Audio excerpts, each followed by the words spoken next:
And welcome to the Fascinated by Fungi podcast. This is episode 13. We're going to dive into the relationship between social media and mushrooms. And this week, I had a very fun experience where I was working on my book and I opened up my laptop and experienced a whole bunch of weird parallel lines all across my screen and realized that my computer was on the fritz, which was not so great for someone who has to write a book and needs their laptop to write on. So for the people who are watching on YouTube, I'm trying out something new. I'm streaming off an iPad that I just bought myself as sort of a stopgap measure. And for those of you listening on Callin, I am trying my lavalier clip-on mic and hoping that the sound is good enough, because this is what I use when I live stream and people generally like that. So again, thank you guys all for listening to my podcast. Very excitingly, this podcast is now featured on Spotify and Apple via the RSS feed, and the folks at Colin helped me figure that out. So many thanks to them, and thanks again for hosting me on this platform. I will continue to be streaming on Colin every week, and that's where this podcast is housed, and from there it gets sent out to the other platforms. But Colin is the app, and again, I'm thankful to be on this platform and given the opportunity to share my thoughts and mushroom stuff with you guys. So it has been a fun week for me. I finally got to go out and find some Morels. I thought it would be another probably 2 or 3 weeks until Morels would show up, and turns out they're here. They were at about 3,500, 3,700 feet up in El Dorado County in a burn there.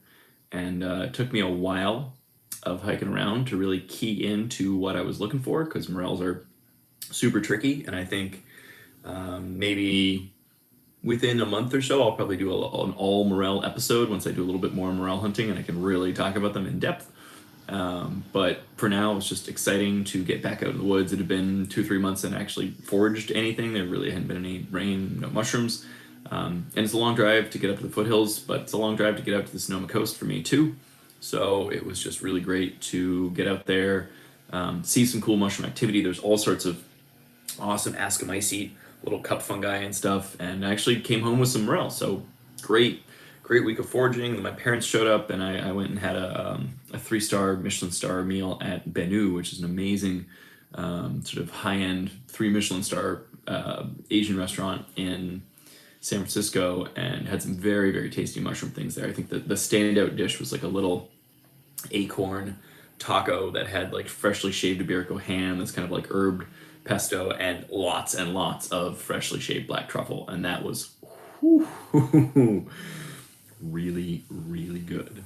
So with all of those experiences, I posted them on social media, and it got me thinking about, how much do we share through social media? What's appropriate to share through social media?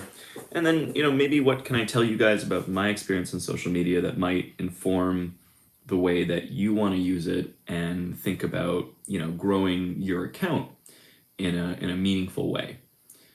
So let's hop into thoughts on social media, and I've got some notes here and I'm going to try to run through them.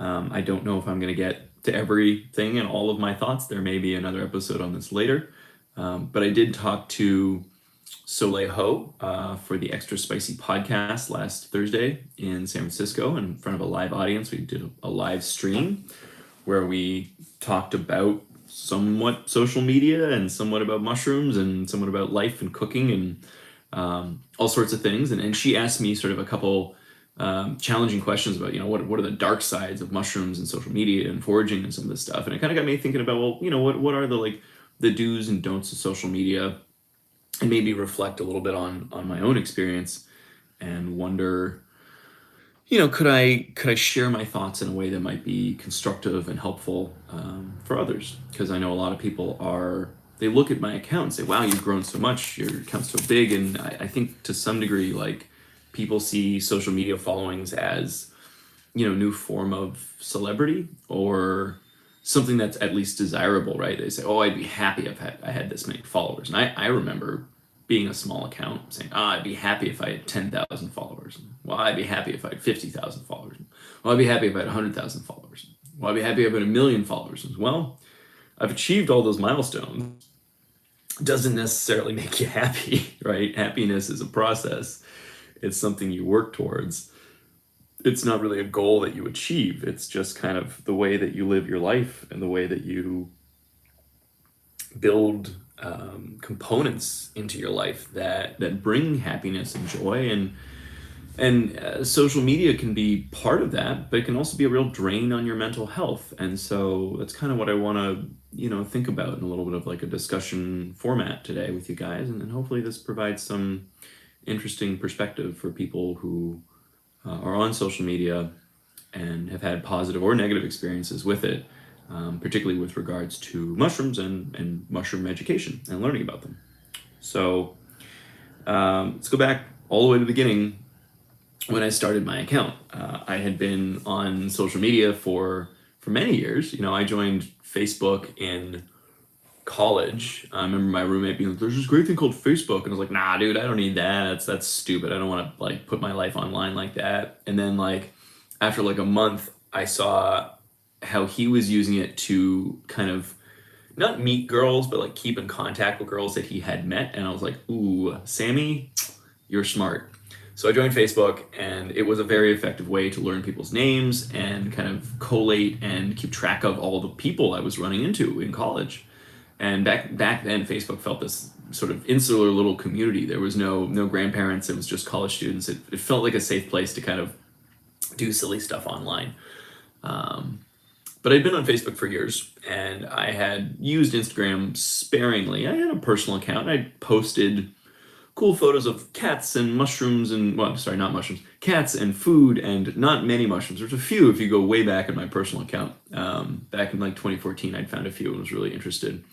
But it was in 2016, 2017 when I went to New Zealand, and I was living there. And I started going on a lot of mushroom hikes because I was bored. I thought I'd be teaching wine microbiology classes, and that didn't really pan out. I had a paper I was writing, and I really didn't want to work on that. So I was procrastinating by going out into the woods and going mushroom hunting. And I was documenting a lot of it with my phone, which is a phenomenal thing to do because a lot of the times it doesn't necessarily make sense to pick every mushroom you see. But you can take a picture of it, and you can use apps like iNaturalist to help you identify it later, and you can solicit feedback. At the time, I didn't really know about iNaturalist, and I didn't really understand that there was a community. I was just simply interested in mushrooms from like an aesthetic perspective and a curiosity perspective. And I was like, well, I can't capture everything that's out here, but I can take pictures, and at least I'll have a reference for it later. Because I had a lot of trouble kind of going online and searching descriptions of mushrooms, because a description of a mushroom is not actually very helpful. The picture is much more helpful when you're trying to ID something than when you are just trying to say what it looks like. So that's what it is. I realized after I posted a few mushroom photos to my personal Instagram account that I couldn't just keep spamming my friends with photo after photo of mushrooms, because I was like, all I want to do is post photos of mushrooms. And I was like, well, maybe I'll start a mushroom account. And so I did. I started out as Hawke's Bay Fungi, because I was living in Hawke's Bay, Napier, New Zealand, and that's where I was, and I figured I'd just post the mushrooms that I found there. And the first post I made got like, I don't know, 230 likes or something like that. And I was like, whoa, I've never got more than like 15, 20 likes on a single post ever. So I was like, maybe there's something to this. Maybe there's something to posting mushroom-specific content in a kind of a focused way. And I put up some more photos, and I had fun kind of getting feedback from people and getting a look at what... So I'm going to readjust my mic here for just 1 second. Getting a look at what people had to say about what I was finding. New Zealand's kind of a cool place, and I was finding some fungi that weren't necessarily accessible to people in other places. And I was really enjoying kind of the artistic, aesthetic element of trying to capture mushrooms in their element and these bright colors and the textures and like the goopiness and the tiny little holes and the cool gills and the velvetyness and I'm just all these things. Just, wow, this is so neat. And the feedback of getting people liking my photos, leaving positive comments, really helped me spur my interest and cement some of my like kind of current obsession and fascination with fungi. The other thing I realized is that, with the amount of like mushroom books and websites and stuff that are out there, there's not enough pictures. There's just really not. As a beginning mushroom hunter, the best thing to do is to just absolutely spam yourself with tons and tons of mushrooms and looking at them. And that helps you figure out what stuff is. It really does make it easier because you start to create visual fingerprints of what different mushrooms look like, and looking at lots of photos gives you more and more fingerprints to kind of choose from and help you understand like what the basic mushroom archetypes look like. So in that sense, making a mushroom only account where I only posted mushrooms, but I also only followed mushroom people, completely shifted my relationship to social media. Because I think before that, I'd gone on social media, and there's always some degree of like, well, I'm going to go on and, it's easy to get thrown off. You see someone's really nice dinner or their travel photos, and you're like, wow, I'm kind of jealous. I wish I was doing that. Or you like go on, you see someone's dog and their vacation, you're like, oh man, that looks like fun. Or you go on and you see a bunch of babies, you're like, well, babies are cool, but like I don't need to see a bunch of babies at like first thing in the morning. Or maybe you see babies, you're like, I love babies, but either way, it's doing some sort of emotional activation for you. And that can be toxic sometimes. Social media is a really dangerous place for your self-esteem, for your mental health, because it's a tool by which we compare ourselves to others. It's a tangible metric from what people put on social media, and you see it and you think about it and you reflect back on yourself, and more often than not, it can make you feel bad about yourself. And so having this account where I'd sort of siloed this interest, this fascination I had into a very specific niche of mushrooms and fungi actually helped me in some ways. I frankly ended up spending a lot more time on social media, which wasn't necessarily healthy for me or my relationships, but it was cool because it became a learning tool. And I think after my PhD, I really wanted to learn something else. I'd spent an enormously long time, 7 years, learning all about yeast and fermentation. And while I was really interested in that world still, and still am, I wanted something new to kind of sink my teeth into, because I'd learned how to learn. And I think that was a really important skill that I gained in grad school. But learning from classes and academic papers is very different from the type of learning that you tend to do in the real world. I can still read academic papers and learn from them, but generally it's a very narrow scope of what you're learning. And when I was getting into fungi, I just wanted like a broad pass on a lot of stuff. And it was hard to find that, but I got lucky, and there's a couple websites. There's this one, Hidden Forest NZ in particular, that was really helpful for me IDing stuff in New Zealand. I also discovered iNaturalist, which was a phenomenal app, and I've talked about it before, but basically it's a real-life Pokedex. You can take a picture of any living thing, upload it to your phone, and it tells you what it thinks it might be. And there was a specific iNat for New Zealand, which was also very helpful because it was a different set of organisms that were kind of keyed into the algorithm than it would be for like North America or Europe or somewhere else in the world. So that was all very helpful.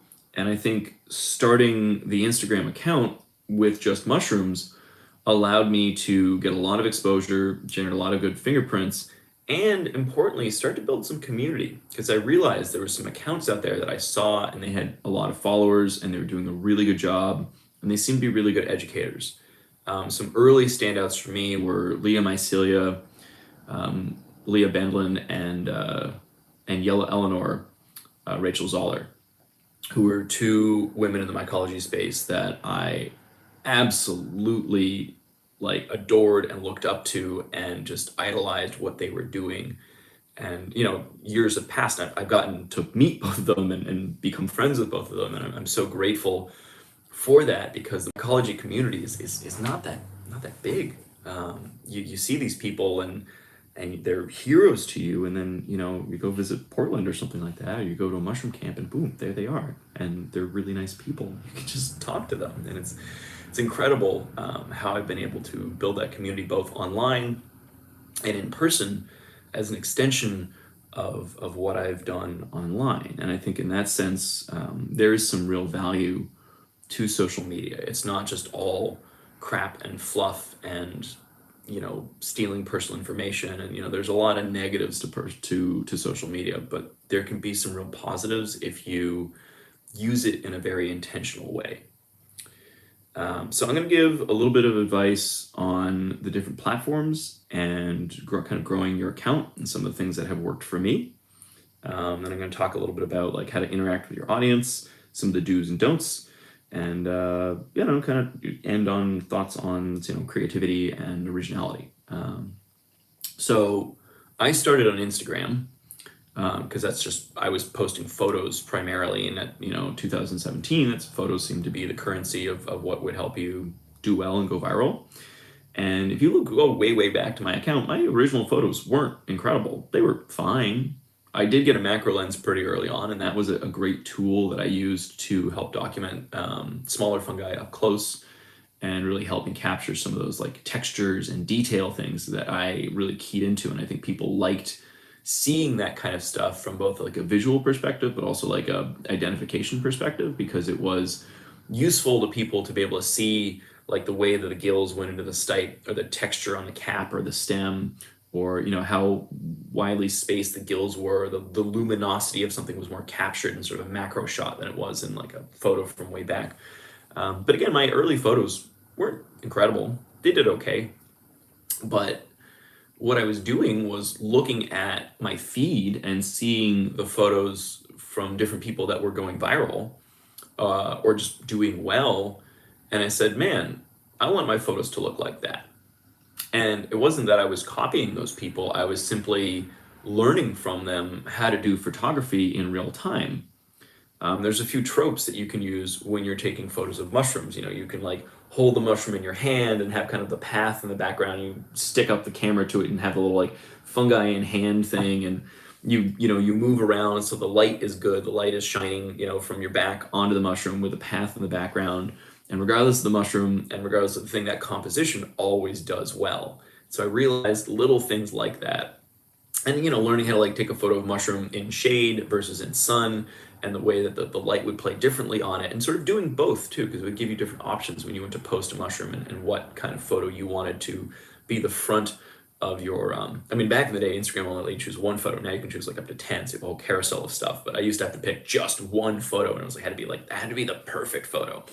And I'm glad there's a little less stress on that now, but it's still like the leading photo is generally what people see, and that is like the strength of your post.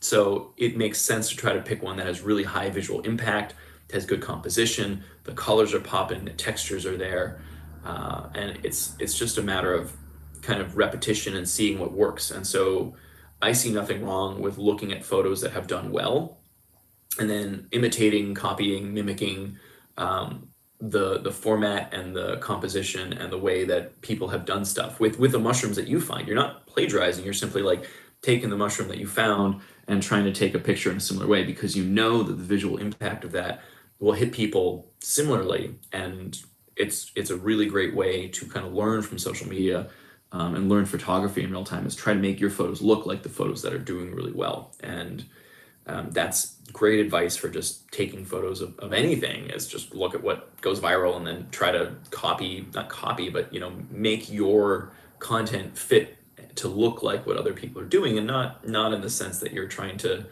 kind of follow in their footsteps, but simply that you are learning what types of images and colors and compositions have the highest visual impact and emotional engagement with people. So I learned a lot on Instagram just about photography.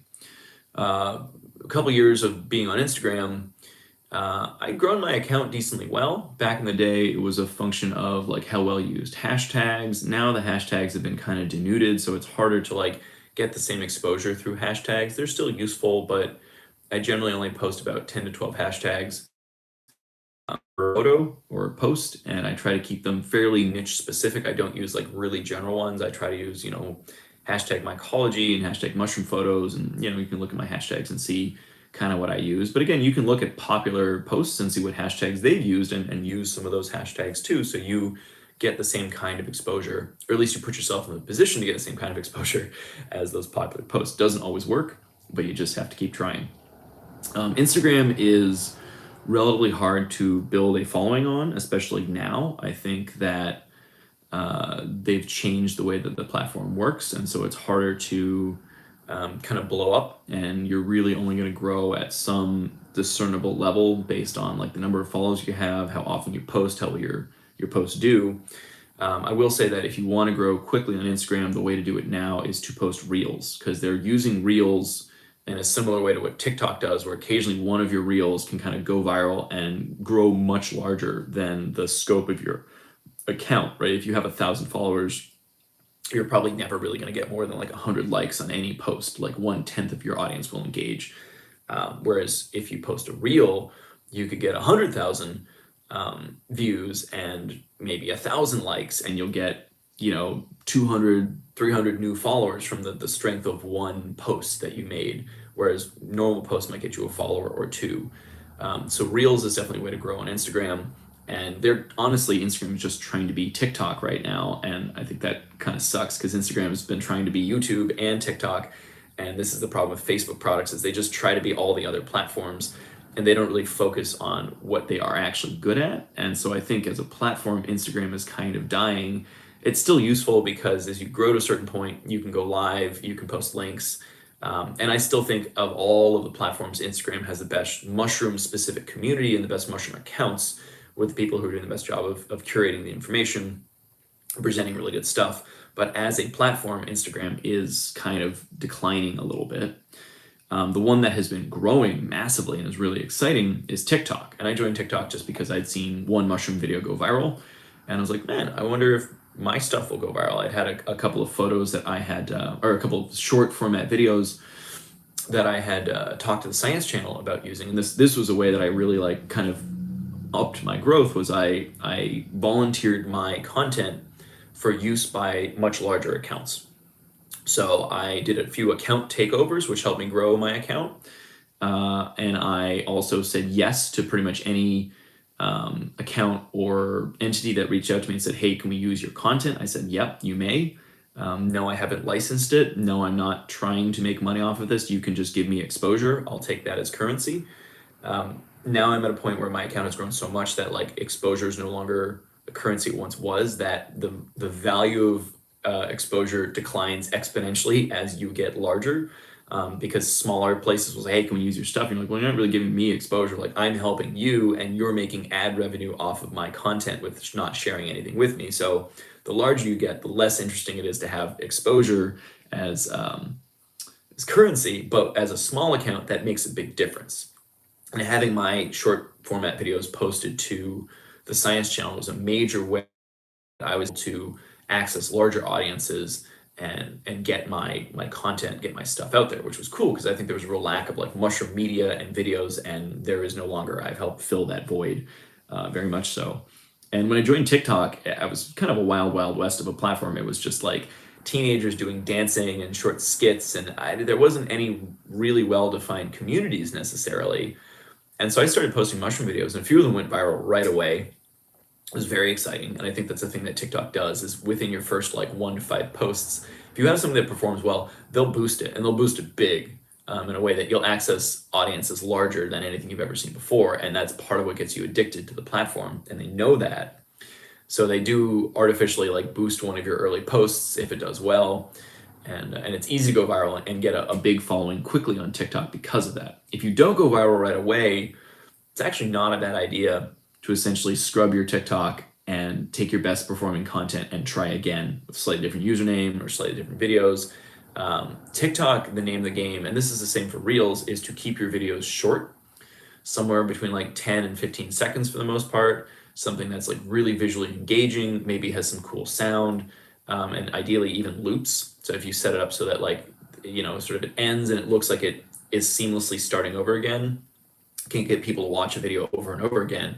And that really speaks to the algorithm and helps your post do well. It's not just about likes and comments and shares the way it is on Instagram. It's very much about how many times someone has watched something and how many times it gets put back into the kind of carousel of stuff that people are seeing.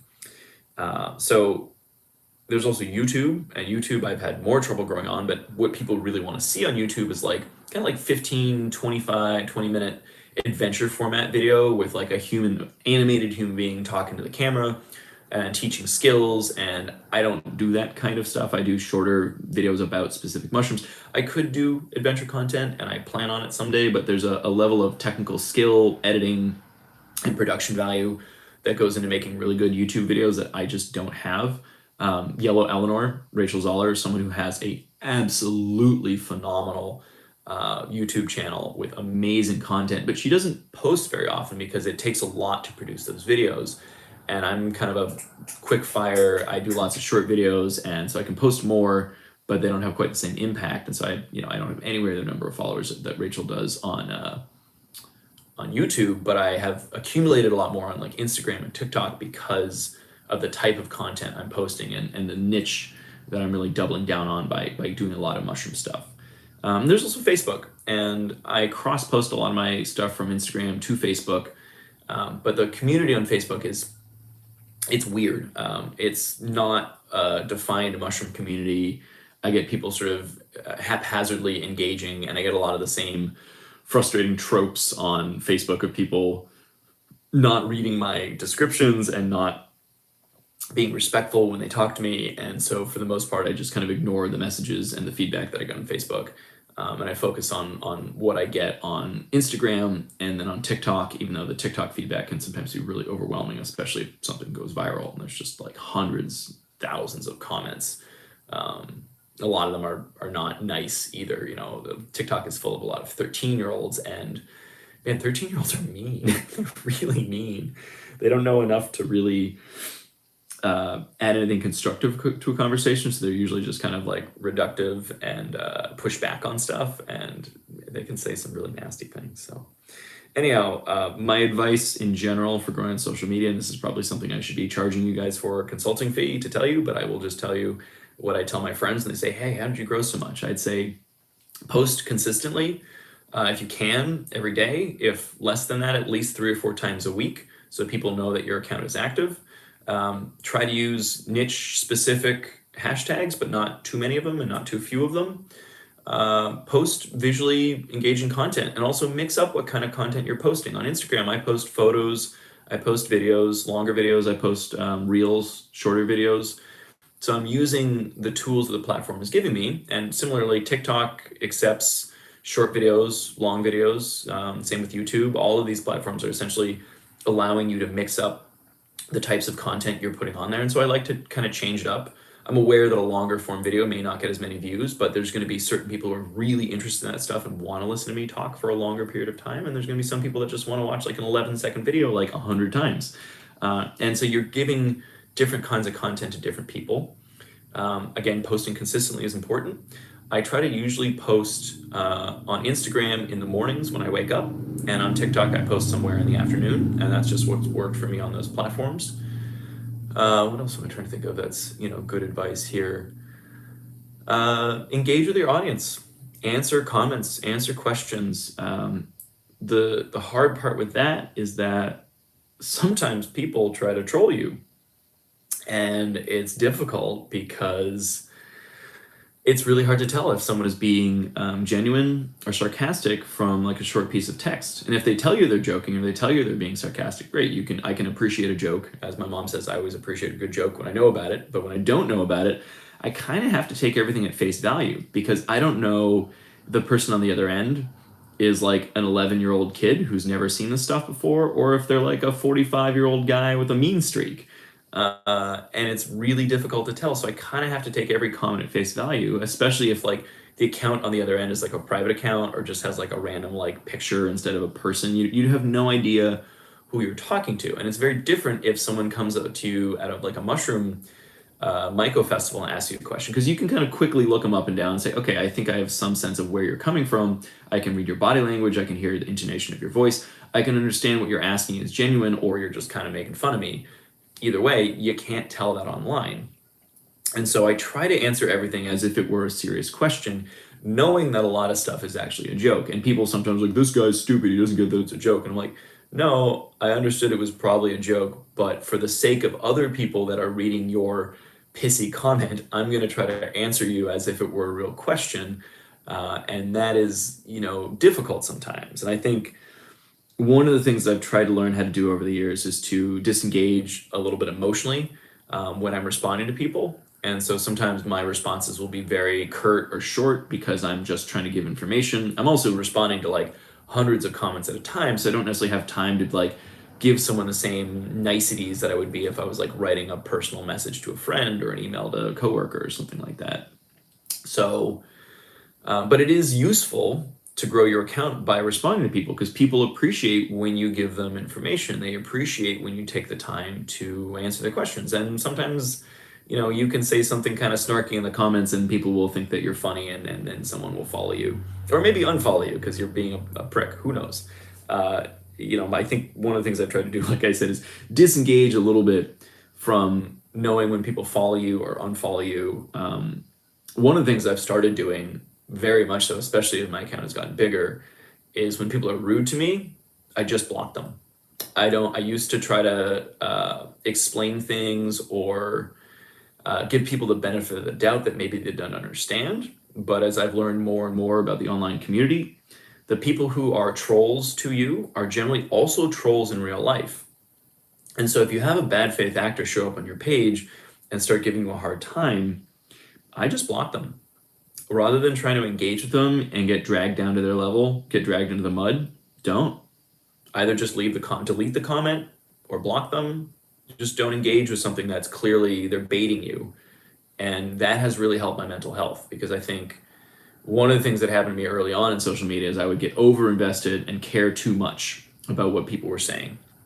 And I had several experiences where people like leveraged really personal attacks at me, and I'd try to correct them or change their idea, and realized at some point that it didn't matter. They just wanted to poke fun at me or give me a hard time. It had nothing to do with what they actually cared about.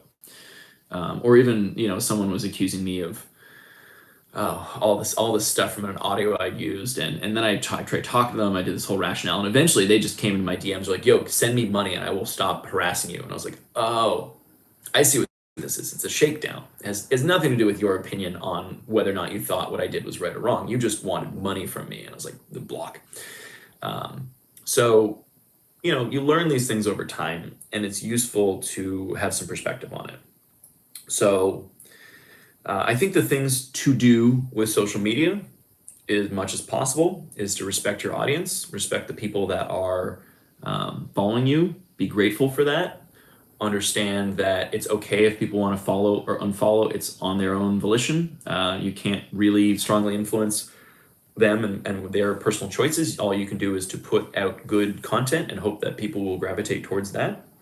And in the name of putting out good content, try to make sure your content has some educational value, or at least some aesthetic value, or at least is entertaining. Ideally, it can be all of those things, but at least one of those things.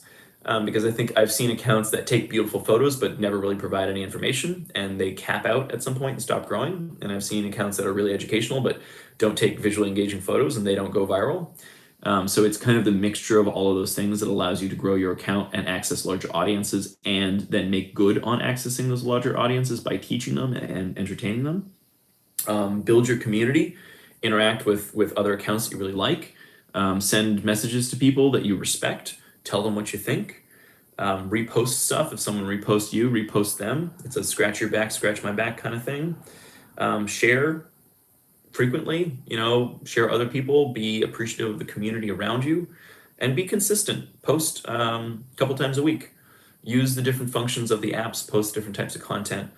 Do all those things and you will grow your account. Things not to do, don't get embroiled. Don't let the trolls get to you. Don't let people really get under your skin, because they really want to. They really want to get under your skin. And if you let them get under your skin, they won. So keep yourself a little bit detached. Try to only tackle the comments when you're in a good headspace. If you feel yourself getting really emotionally activated, put your phone down, walk away. Come back to the comments later, or just don't answer those comments, or just block the person that's trying to get under your skin. It's not worth your time. Don't engage with trolls. Don't get too personal. And I had a breakup last year that was really painful, and I shared too much of that on social media, and I regret it. I wish I hadn't. It's where I was at emotionally, and I have worked to try to not put too much of my personal life on social media. That was part of the breakup, was that they're like, you put too much of your life on social media. And I was like, you know what? It's probably true. I like sharing the things that I'm doing on social media. I think it's fun, and it's cool to see the feedback that people have from what I'm doing in my life. But I also don't want to put too much of my personal self on there, because you're mortgaging parts of yourself, and you're giving parts of yourself away to strangers that maybe you should be saving for loved ones, maybe saving for friends. So there's no need to share every tiny little detail on social media. If you want to, you can put that on your personal social media. But if you have a niche account, like a mushroom account, don't put too much about your mood, about non-mushroom things. You can share some stuff, but share it with intentionality and thought behind it, and not just because you're spamming people with your other details of your life. That will make you lose followers too. People are following you because they want to learn about mushrooms, not because they want to see you at the DMV or something like that. That's a don't. Don't get too personal. Don't overshare things that aren't relevant to your niche. Don't try to profiteer. There's no quicker way to lose followers than to start selling stuff. And whether you're promoting another brand or product, or you're just trying to sell your own stuff. And, I say this as someone I have t-shirts and merch on my website. But I try not to lead with that. I try not to put that out there all the time. It's a thing that people can do to support me, but it's sort of a passive thing. And I do mention it because it's a good idea for me to mention it, because a lot of people still don't know that I have merch on my website. But I'm not selling supplements. I'm not selling snake oil things. I have some cool t-shirts. I make very little money off of them. Full disclosure, I don't make enough money to support my website. I lose money on my website every month. If I need to sell at least, I think 5 or 6 t-shirts just to pay for the website, and I sell an average of 1 or 2 t-shirts a month. So, that gives you a sense of I'm losing 30 to 40 bucks a month on my website. But I like having it up because it's a good resource, and I want people to be able to go there. But yeah, profiteering is something that I think you see people start doing sponsored posts and start doing things where they're trying to enrich themselves, and it's not a good look. It doesn't help you grow your following. There will be some people that respond, but you'll probably end up disenfranchising more people. And I think it can compromise your integrity too, very much so. And I've tried to not lose my integrity and do too many things that are sponsored or otherwise focused on profit. I'm trying to keep the focus on the education and the entertainment, because that's what I really care about. Don't plagiarize. So I mentioned it's okay to see other people's content and try to make yours look like popular content, but don't literally steal people's images and videos and present them as your own. I have a lot of people repost my stuff, and I'm generally okay with that as long as they credit me up front, not at the bottom of the post, at the top of the post. I want people to know that it's my content, that I did it, and someone else who is gaining followers and traction and even potentially ad revenue from my content should be putting my name up front and letting people know immediately that this is not their content, it's from someone else, not at the very bottom of a post, and not in the comments and not hidden. I want it right there in the description. And that's a trigger for me. I go out of my way to make sure that if I see a business or a company reposting someone else's content, I know who posted it, I tag them and say, hey, company, you need to do better. You need to make sure that you are crediting this person for their work. You also probably should be asking for permission, because if you're using someone else's photo to sell a product and you didn't ask for permission, that's a big no-no. So don't plagiarize. And just be aware that it's okay to repost, but really give people credit and make it very clear where the content came from. Especially if you're reposting a reposter, go back and find the original poster, give them credit. That's important. And don't get burnt out. Man, social media is a grind. And like I said, it's helpful to be consistent, to post several times a week.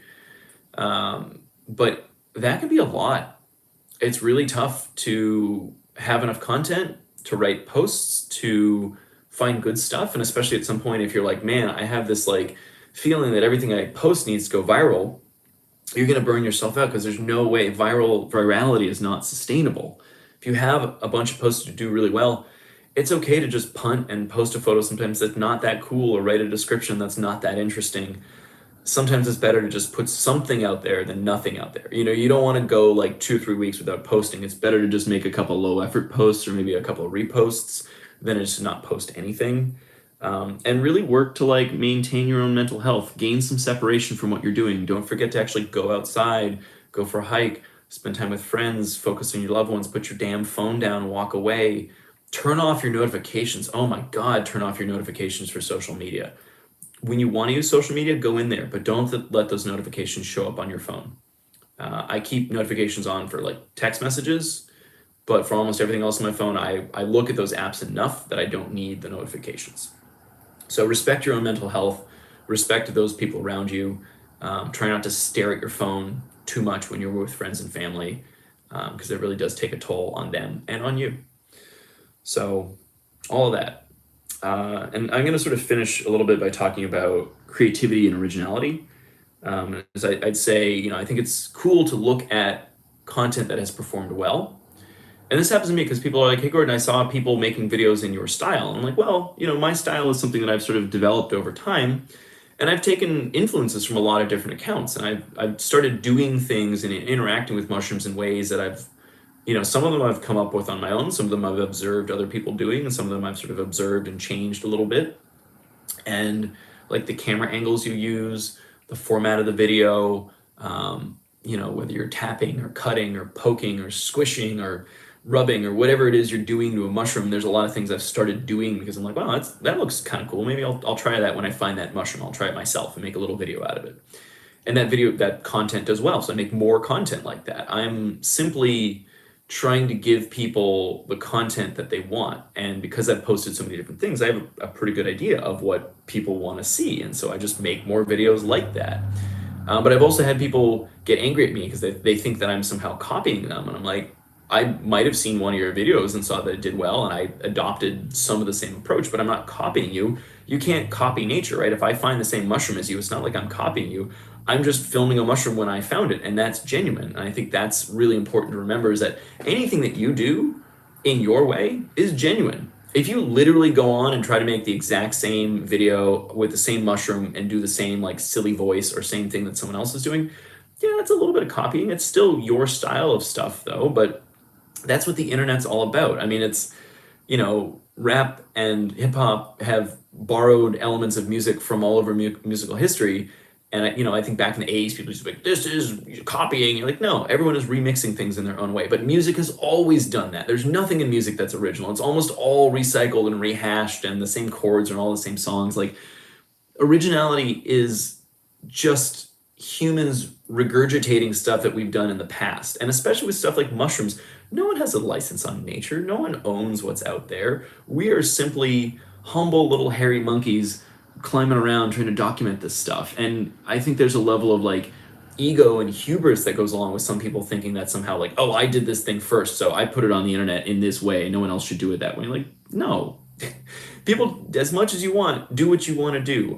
When I see people making videos in the format that I make them and copying some of the same things I do, I take that as a compliment. Imitation is the highest form of flattery. And if their videos end up performing better than mine, great. They did a good job and they deserve it. And that means I need to do better with my content. I need to innovate. I need to find new ways to present things to make stuff interesting. And I think in that sense, it's really important to not get too riled up about the idea of originality or creativity. I think a lot of people do stuff as a tribute, and it's not meant to be like a copy. It's simply just like, I saw this, I thought it was cool, I saw you do it, I wanted to do it too.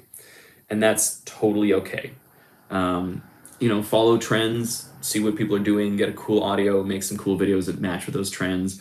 Be creative as much as you can. And if you have an idea, pursue it. It doesn't matter if someone's done it before, you can do it in your own style. And mimicking success through visual content, I think, is a really effective way to grow your account. And in general, social media can be this incredible resource. It doesn't have to be this drain on your mental health and this thing that is toxic to you. It can be a positive place that's a little bit of escapism, but in like a healthy and meaningful, significant way, depending on how you use it. So I've told a lot of my friends to start niche accounts based on their interests, and mostly people say, I don't want to do that, I'm not interested. And I was like, okay, I'm just sharing my experience with you, I'm sharing my advice. A lot of my friends say, I don't want to do that, I don't want to get into TikTok, I don't want to do Instagram, I don't want to do it the way you do it. I was like, that's totally fine. I'm just giving you my advice. And I think there's people out there who might pay for my advice, but here I am giving it to you for free on a podcast. So I hope that you guys have enjoyed this little overview of social media and mushrooms and my thoughts on that. I could definitely just keep going and going. Oh, one thing I wanted to mention, mushrooms in general are extremely broad demographic. And I love that because it gets all these different ages, all these different socioeconomic groups, and it's super international too. Like on Instagram and TikTok, over 50% of my followers are international. So a lot of the people who see my content are non-native English speakers. And I think that's really interesting. And I wish I could engage more with the non-native English speakers, but I do find certain types of content, especially like the mushroom ASMR, does very well in other countries, particularly Southeast Asia. I don't know what it is, but Vietnam, Thailand, Indonesia, Philippines, they absolutely love some of the mushroom ASMR stuff. And I love that they love it because it's so exciting to see those videos blow up in those countries. And I get that kind of demographic information from TikTok. I don't get it on Instagram, but it's fascinating to see. And so I think that's important too when you interact with your community. Sometimes people ask questions that don't totally make sense or the English isn't quite as perfect. And it's important to remember who's on the other end and to be kind and try to be understanding and to be respectful always, as much as you can be. And again, don't get embroiled in the trolls. Try to use social media in the healthiest way you can. Create some distance, create some separation, create some boundaries for yourself, but be consistent, be excited, and try to bring value to what you do. And I think that you'll do well. So anyhow, thank you guys very much for tuning into the Fascinated by Fungi podcast. As I said, I am now on Spotify and Apple, as well as Callin, and streaming on YouTube. I am on all the social medias, Instagram, TikTok, YouTube, Facebook, Pinterest, Twitter, Twitch. There's a Snapchat out there somewhere. If you'd like to support me, I have a Patreon. I'm going to be posting more updates from the book that I'm working on and recipes when I feel like it. I have a cool website with lots of answers to your common questions and the FAQ page. There's an About Me page with links to this podcast. There's a merch page where you can get cool t-shirts and leggings and other stuff from me. And there's a mushroom discount page where you can save some money on ordering kits. And I just did a very cool podcast interview with Soleil Ho from the San Francisco Chronicle for Extra Spicy, so that'll be out in a couple of weeks. I have another podcast coming out with Riley and Miyabi of Smoke and Science, two great cannabis educators on TikTok.